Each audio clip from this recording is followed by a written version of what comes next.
So I don't think that innies and outies for belly buttons should be having the same naming, because I feel like the naming is really just based off of outies, and most people actually have innie belly buttons, at least to my knowledge. I'm not going to entirely get rid of the phrase belly button.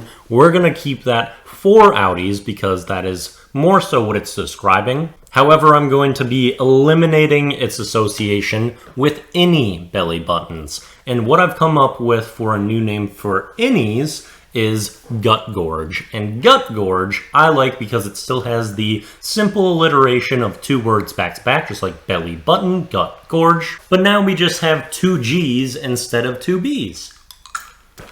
And I think that gut gorge fits super well for innies since it's an indentation into your stomach, well, into your gut, and that's really what a gorge is. And also, like, gut is kind of a fatter word for like a stomach for the most part. Like when you hear gut, you don't think a skinny stomach, and if you're a little chubbier, you basically are close to guaranteed to having an innie, just because your blubber is pushing out so much. So all innie belly buttons will now be referred to as gut gorges, and outies can still be belly buttons. Let me know if you found any things that are just perfect and optimal for fitting in your gut gorge. I recently found that peanut M&Ms are a great fit down there. I feel like I should just always have one loaded in the chamber, you know? They could just come in handy in so many situations. Like a peanut M&M is always pretty great for a snack, and it's like just big enough where they're not that difficult to throw if I ever need to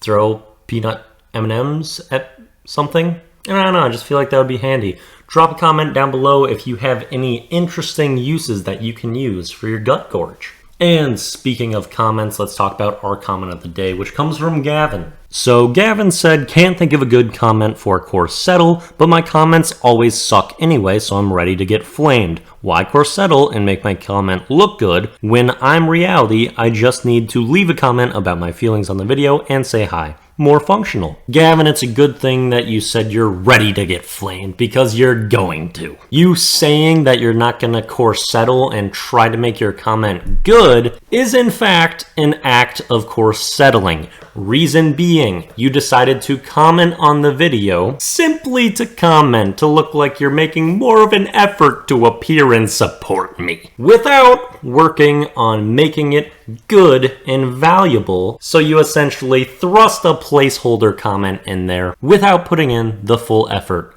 Hence, corsettling. And additionally, we do have a typo in here as well. And even though, yeah, I am calling you out here again, appreciate the comment nonetheless as always. But if you view it from the lens that I just laid out, it is kind of corsettling still. But depending on how you view things, you can make an argument for just about anything. For your score, we will be giving you a 38 out of 89. Now, the song of the day is Bellyache by Billie Eilish. I hadn't done a Billie Eilish song of the day yet, and I actually do think she is a great artist and like quite a good amount of her music, so I figured it was about time. Plus, it's really the only song that I have added that has like belly or stomach or tummy or anything like that in the title, so the stars kind of aligned for Billie in this one. And this song's really great, honestly. It's cool, different, got good attitude, it's really quite enjoyable. Then for video of the day, we have SpongeBob SquarePants and Wumbo. And I mentioned Wumbo in the Wiplish rap wrap-up in one of my lyrics, and so I had gotten this clip to put in for the visuals, and I'm like, oh, this should be video of the day. This is a classic moment, and I love the use of Wumbo.